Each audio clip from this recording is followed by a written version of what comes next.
All right, this is going to be part 1 of our reproductive system lecture.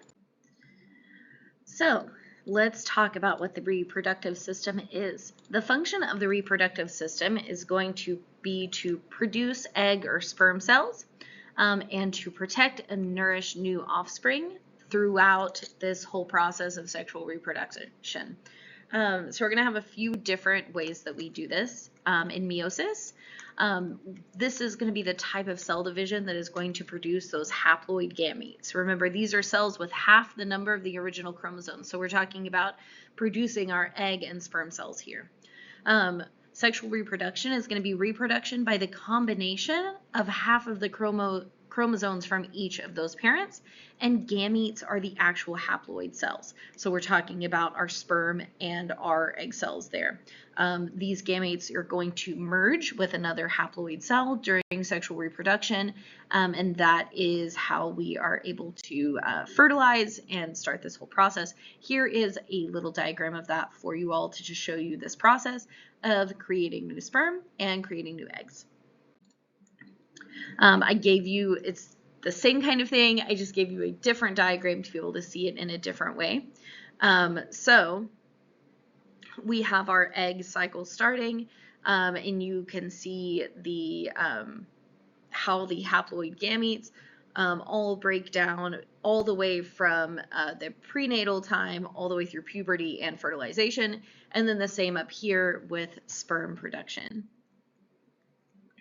I also put a slide in here that kind of breaks down, and the important takeaway here is that this isn't a binary system, right? We have people that are intersex and all of these things, but this is the standard pathway for sex development, and you can see your different hormones, and if you have these hormones, then the external genitalia that you will end up with. So keep this in mind. This will be actually really helpful as we do the second half of this lecture, because we will talk more about the embryo and how it develops and all of those things. But I just wanted to kind of break this down in a little bit easier way for you all to grab a hold of. I know your book goes into a lot of detail on this, and our book is really great, but I wanted to take this and make it not so wordy.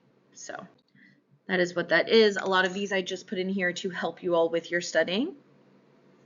And it is also important to remember that in humans, sexual differentiation is going to begin about 7 weeks in utero. So that is kind of where we will be taking off from here, is after that 7-week point. I put a couple of crash course videos in here that I feel like would be really helpful for you. There's one on the female reproductive system and one on the male reproductive system. So this lecture, we're going to talk about the male reproductive system, and then the second part of this lecture is going to focus on the female reproduction and then pregnancy and childbirth and all those things. So let's talk a little bit about the male reproductive system. So we're going to have a few different structures that are going to be really important in the male reproductive system. The penis is going to be the external male reproductive organ, which is going to facilitate sexual intercourse. It's going to expel sperm, and it also is going to remove urine. We talked about that when we were doing the urinary system last week. So there's going to be a few different parts of the penis. The glans is going to be this rounded head area of the penis where the urethra exits.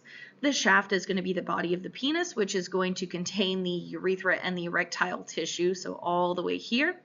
And the foreskin is going to be a retractable roll of skin, which is going to cover the glands.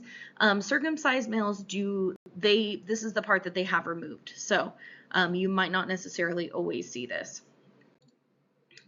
The internal structure of the penis is going to be composed of a few different types of tissue, and we call this collectively erectile tissue. This is going to be tissue that will fill with blood during erection. We have two different types, corpus cavernosum and corpus spongiosum. The corpus cavernosum is going to be internal erectile tissue. It's going to contain about 90% of the blood during erection, whereas our spongiosum is going to also be internal erectile tissue, but it is only going to contain about 10% of the blood during erection. The spongiosum layer is also going to help protect the urethra from damage.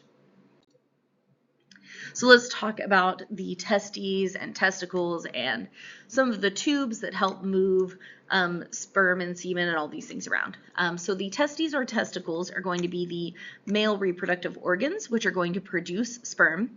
The epididymis are coiled tubes sitting on top of the testes. These help to store and transport sperm out of the testes. And then the scrotum is going to be the pouch of skin and muscle that contains the testes. It can contract or relax to regulate the temperature of the testes because the temperature can be very important to sperm production. The vas deferens are going to be tubes which transport sperm from the epididymis to the seminal vesicles. And the seminal vesicles are tubes behind the bladder, which are going to produce about 50 to 70% of seminal fluid. Seminal fluid transports and nourishes the sperm. So it has this really supportive function that is really, really important to making sperm be able to do its job. And so that is pretty important stuff.